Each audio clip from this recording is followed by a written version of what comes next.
নমস্কার প্রিয় দর্শক বন্ধুরা, আমি অ্যাস্ট্রোলজার মধু। আমার ইউটিউব চ্যানেল মধুস অ্যাস্ট্রো ইনফোতে আপনাদের সবাইকে স্বাগত জানাই। একটা কথা আমরা সবাই শুনেছি, সেটা হলো জল যত গভীর হয় ততই শান্ত থাকে।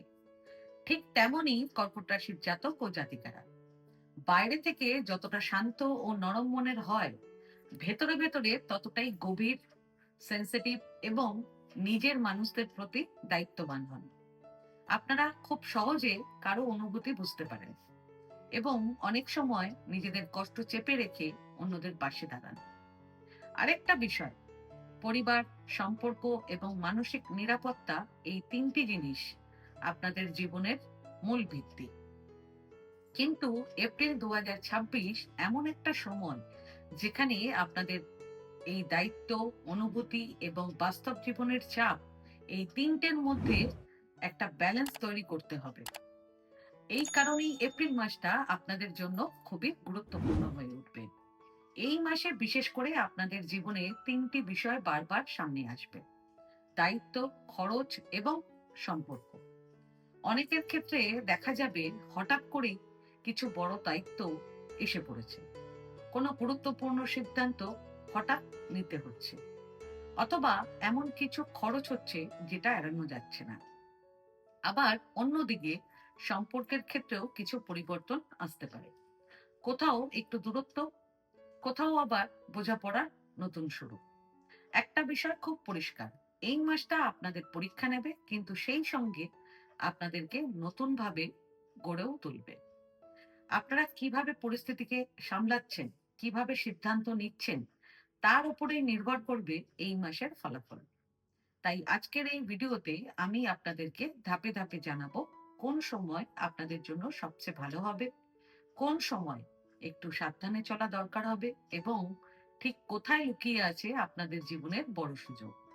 চলুন তাহলে আর দেরি না করে শুরু করা যাক এপ্রিল 2026 কর্কট রাশির সম্পূর্ণ রাশিফল। সবার প্রথমে জেনে নিন 2026 সালের এপ্রিল মাসে কর্কট রাশির জন্য গ্রহ গোচর কেমন থাকবে, কোন গ্রহ কবে রাশি পরিবর্তন করবে এবং তার প্রভাব আপনাদের জীবনে কিভাবে পড়বে। সূর্য মাসের শুরুতে থাকবে মীন রাশিতে, অর্থাৎ আপনাদের নবম ঘরে, যার ফলে ভাগ্যের সাপোর্ট পাওয়ার সম্ভাবনা থাকবে।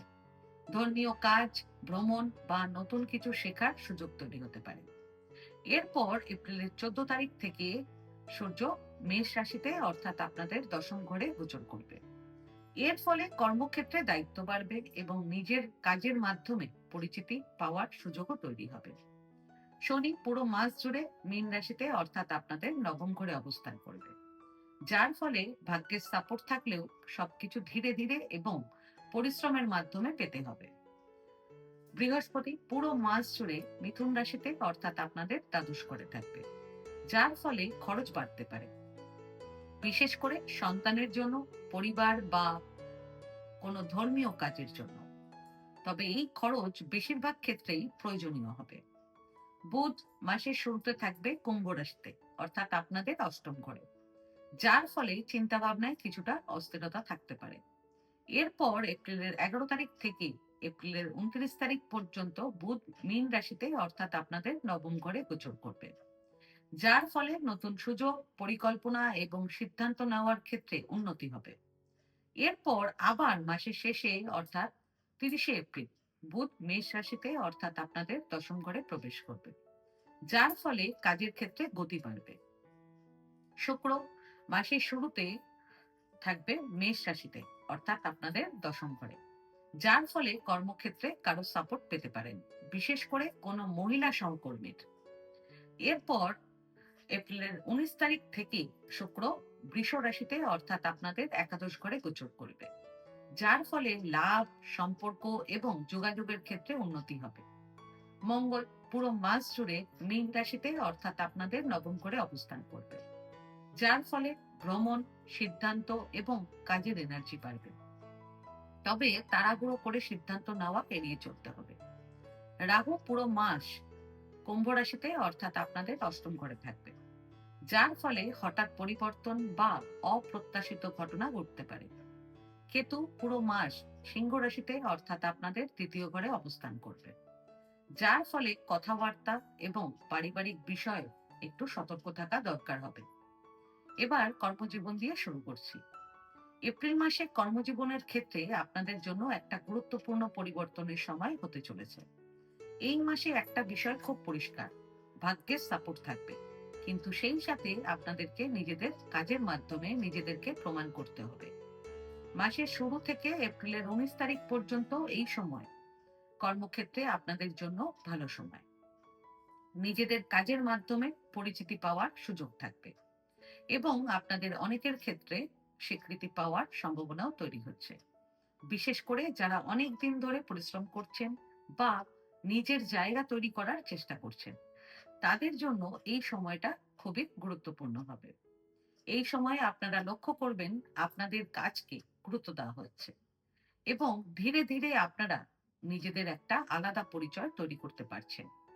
এরপর এপ্রিলের 20 তারিখ থেকে মের 13 তারিখ পর্যন্ত এই সময়ে কর্মক্ষেত্রে কিছু পরিবর্তন আসতে পারে, কিংবা এই সময়ে বন্ধু বা পরিচিত কারোর মাধ্যমে নতুন কোনো সুযোগ অথবা নতুন পরিকল্পনা সামনে আসতে পারে। যারা চাকরি করছেন এবং যারা চাকরি খুঁজছেন, তাদের উভয়ের জন্যই সবচেয়ে ভালো সময় থাকবে এপ্রিলের 17, 18 এবং 19 তারিখ। ব্যবসা, এই মাসে ব্যবসার ক্ষেত্রে আপনাদের জন্য এমন একটা সময় থাকবে যেখানে আপনারা ধীরে ধীরে নতুন পরিকল্পনা এবং বড় সিদ্ধান্তের দিকে এগোবেন। বন্ধু বা পরিচিতদের সাথে যোগাযোগ বাড়বে এবং তাদের মাধ্যমে নতুন কোনো ইনভেস্টমেন্ট বা ব্যবসার পরিকল্পনা সামনে আসবে। এই মাসে আপনাদের অনেকের ক্ষেত্রে কোনো বড় ইনভেস্টমেন্ট করার চিন্তা অথবা ব্যবসা বাড়ানোর পরিকল্পনাও তৈরি হতে পারে। আপনারা এই মাসে বন্ধুদের সাথে থাকলে বেশি কমফোর্টও ফিল করবেন এবং তাদের সাথে মিলেই কিছু বড় সিদ্ধান্ত নিতে পারেন। এই মাসে আরেকটা বিষয় হলো, আপনারা যে ইনভেস্টমেন্ট বা পরিকল্পনা করবেন সেটা হঠাৎ করে নয়, বরং হিসেব করে নেওয়া সিদ্ধান্ত হবে। ব্যবসার দিক থেকে সবচেয়ে ভালো সময় থাকবে এপ্রিলের 15 তারিখ থেকে এপ্রিলের 20 তারিখ। শিক্ষা, এপ্রিল মাসটি স্টুডেন্টদের জন্য একটু পরিশ্রমের হতে চলেছে। এই মাসে একটা বিষয় পরিষ্কার, সেটা হলো পড়াশোনায় ভালো ফল পেতে হলে স্টুডেন্টদের একটু বেশি পরিশ্রম করতে হবে। কারণ এই মাসে গুরু বৃহস্পতি এমন অবস্থানে রয়েছে যার ফলে সহজে ফল পাওয়া একটু কঠিন হতে পারে। বিশেষ করে যারা প্রতিযোগিতামূলক পরীক্ষার প্রস্তুতি নিচ্ছেন অথবা বড় কোনো লক্ষ্য নিয়ে পড়াশোনা করছেন, তাদের ক্ষেত্রে এই সময় ধারাবাহিকতা খুব গুরুত্বপূর্ণ হবে। মাঝে পড়াশোনায় গ্যাপ দিলে সমস্যা বাড়তে পারে। তবে কিছু ভালো সময়ও রয়েছে, বিশেষ করে এপ্রিলের 15, 16, 23, 24 এবং 25 তারিখ পড়াশোনার জন্য খুবই ভালো সময়। এই সময় স্টুডেন্টরা যা পড়বেন তা তুলনামূলকভাবে সহজে মনে থাকবে এবং ফোকাসও ভালো থাকবে। তবে মাসের শেষে স্টুডেন্টদের বন্ধু বা অন্য বিষয়ে মন চলে যেতে পারে, তাই এই সময় নিজেদেরকে একটু কন্ট্রোলে রাখা জরুরি হবে। প্রেম জীবন, এই মাসে প্রেমের ক্ষেত্রে আপনাদের জন্য সময়টা মিশ্র হবে। সঠিকভাবে সামলাতে পারলে এই মাসে ভালো অভিজ্ঞতাও আসতে পারে। মাসের শুরু থেকে এপ্রিলের 19 তারিখ পর্যন্ত এই সময়ে সম্পর্কের মধ্যে ছোটখাটো ভুল বোঝাবুঝি, অযথা মনোমালিন্য বা ইগোর কারণে দূরত্ব তৈরি হতে পারে। তাই যারা প্রেমের সম্পর্কে আছেন তাদেরকে এই সময় একটু বেশি ধৈর্য ধরে চলতে হবে। ছোট বিষয় নিয়ে তর্ক না করে সম্পর্কটাকে শান্তভাবে সামলানোই সবচেয়ে জরুরি হবে। তবে এই সময়ের মধ্যে কিছু ভালো মুহূর্তও রয়েছে, বিশেষ করে এপ্রিলের 4 তারিখ এবং 19 তারিখ। এই দুটো দিন প্রেমের ক্ষেত্রে সবচেয়ে ভালো সময় থাকবে। এই সময় একসাথে ঘোরা বেড়ানো, মনের কথা বা সম্পর্ককে নতুনভাবে এগিয়ে নেওয়ার জন্য খুব ভালো হবে। এপ্রিলের 19 তারিখের পর থেকে ধীরে ধীরে পরিস্থিতি আপনাদের পক্ষে আসতে শুরু করবে। এই সময় সম্পর্কের মধ্যে বোঝাপড়া বাড়বে, ভুল বোঝাবুঝিও কমবে এবং রোমান্স বৃদ্ধি পাবে। আর যারা সিঙ্গেল রয়েছেন তাদের জন্য এপ্রিলের 4 তারিখ এবং 19 তারিখ নতুন কারো প্রতি আকর্ষণ বা কানেকশন তৈরি হওয়ার জন্য খুব গুরুত্বপূর্ণ সময় হতে পারে।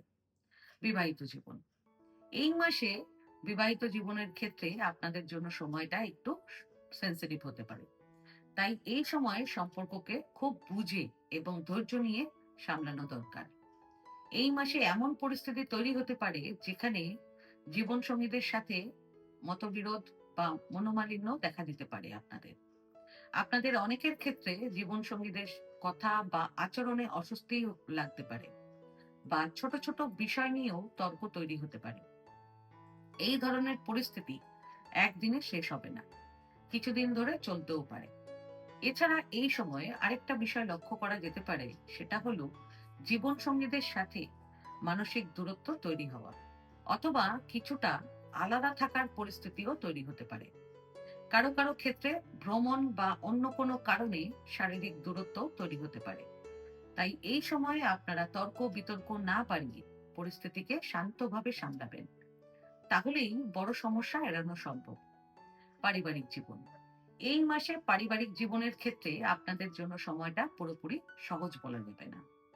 তাই এই মাসে আপনাদেরকে পরিবার সামলানোর জন্য একটু বেশি সচেতন থাকতে হবে। মাসের শুরু থেকে এপ্রিলের 14 তারিখ পর্যন্ত সময়টা পরিবারের ছোটখাটো বিষয় নিয়ে অশান্তি বা মনোমালিন্য তৈরি হতে পারে।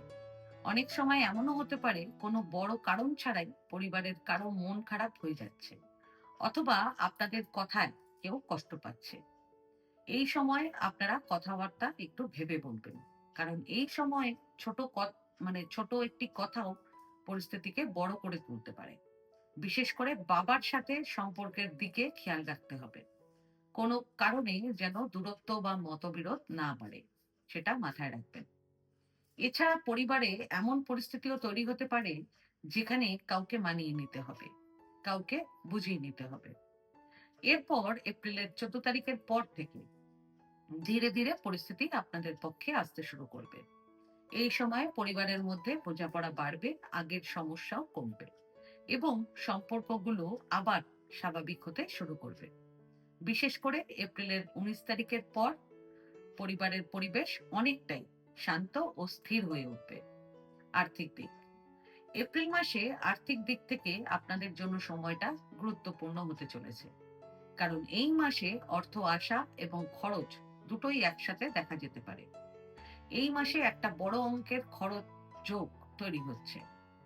এই খরচ হতে পারে আপনাদের সন্তানের জন্য, পরিবারের জন্য, অথবা কোনো ধর্মীয় বা প্রয়োজনীয় কাজে। তবে এই খরচ হঠাৎ করে নয়, বরং হিসেব করে এবং পরিকল্পনা করে করা হবে। আপনাদের অনেকের ক্ষেত্রে এই সময় কোনো বড় ইনভেস্টমেন্ট বা ভবিষ্যতের পরিকল্পনাও সামনে আসতে পারে। বিশেষ করে এপ্রিলের 20 তারিখ থেকে মের 13 তারিখ পর্যন্ত এই সময়ে আপনাদের কোনো বন্ধুর সাথে অর্থ সংক্রান্ত আলোচনা বা কোনো পরিকল্পনা তৈরি হতে পারে। শেয়ার মার্কেটে শেয়ার সেল করার জন্য সবচেয়ে ভালো সময় থাকবে আপনাদের এপ্রিলের 27 তারিখ। আর সবচেয়ে এক্সপেন্সিভ সময় থাকবে আপনাদের এপ্রিলের 20, 21, 22 এবং 23 তারিখ। স্বাস্থ্য, এই মাসে ষষ্ঠ ভাবের অধিপতি বৃহস্পতি আপনাদের দ্বাদশ ভাবে অবস্থান করায় আপনাদের এই মাসে পেট সংক্রান্ত সমস্যা হতে পারে। একই সঙ্গে পঞ্চম ভাবের অধিপতি মঙ্গলের অবস্থানও পেটের সমস্যা বাড়ানোর ইঙ্গিত দিচ্ছে। তাই এই বিষয়টাকে হালকাভাবে নেবেন না। অন্যদিকে দ্বিতীয় ভাবের ওপর রাহু ও কেতুর প্রভাব থাকায় খাদ্যাভ্যাসে অনিয়ম দেখা দিতে পারে, বা আপনাদের স্বাস্থ্যের ওপর প্রভাব ফেলতে পারে। হেলথ ওয়াইজ একটু বেশি কেয়ারফুল থাকবেন এপ্রিলের 8, 9 এবং 10 তারিখ। এবার কথা বলি এই মাসের কিছু বিশেষ প্রতিকার নিয়ে, যেগুলো মেনে চললে আপনাদের জীবনের অনেক সমস্যায় কমে যেতে পারে। সবার প্রথম প্রতিকার, প্রতিদিন সকালে স্নান টান সেরে শুদ্ধ বস্ত্রে কপালে আপনারা কেশর দিয়ে তিলক লাগাবেন। এতে গ্রহের শুভ প্রভাব বৃদ্ধি পাবে, বিশেষ করে বৃহস্পতির অনুকূল ফল পাবেন আপনারা, এবং জীবনে উন্নতি হবে। দ্বিতীয় প্রতিকার, প্রতি সোমবার ওম নমঃ শিবায় মন্ত্র জপ করতে করতে শিবলিঙ্গে দুধ অর্পণ করবেন। এতে মানসিক শান্তি বৃদ্ধি পাবে, ইমোশনাল ব্যালেন্স তৈরি হবে এবং জীবনের চাপ কমে যাবে। তৃতীয় প্রতিকার, একটি রূপোর বালা আপনারা হাতে ধারণ করবেন। রূপো হলো চন্দ্রের সাথে যুক্ত, তাই এটি আপনাদের আবেগ নিয়ন্ত্রণ করতে সাহায্য করবে এবং মনের স্থিরতা বাড়াবে। এই প্রতিকারগুলো নিয়মিতভাবে করলে আপনারা মানসিক শান্তি, সম্পর্কের উন্নতি এবং ভাগ্যের সাপোর্ট ধীরে ধীরে পাবেন। এবং মনে রাখবেন, জীবনে সবকিছু একদিনে বদলে যায় না, কিন্তু প্রতিদিনের এই ছোট ছোট পরিবর্তন একদিন বড় ফল নিয়ে আসে। তাই নিজেদের উপরে ভরসা রাখুন। ভালো থাকুন, সুস্থ থাকুন এবং সবাইকে ভালো রাখুন। আজকে ভিডিওটা আমি এখানেই শেষ করলাম। আমার এই ভিডিওটাকে যদি ভালো লেগে থাকে তাহলে ভিডিওটাকে লাইক করবেন এবং আমার চ্যানেলটিকে সাবস্ক্রাইব করে দেবেন। আর সাবস্ক্রাইব বাটনের পাশে একটা বেল আইকনের বাটন আছে, সেটা প্রেস করে দেবেন, কারণ নিয়মিত যে ভিডিওগুলো আমি আনছি সেটা সবার আগে আপনারা জানতে পারবেন। তাছাড়া পরিবার, আত্মীয়, বন্ধু বান্ধব কারো যদি ভিডিওটার প্রয়োজন লাগে তাহলে ভিডিওটাকে শেয়ার করে দেবেন। আর আপনাদের যদি কোনো প্রশ্ন কিংবা কোনো মতামত থাকে তাহলে আমার কমেন্ট বক্সে কমেন্ট করে আমাকে জানান। আমি চেষ্টা করব যত তাড়াতাড়ি সম্ভব উত্তরটি দেওয়ার। ধন্যবাদ।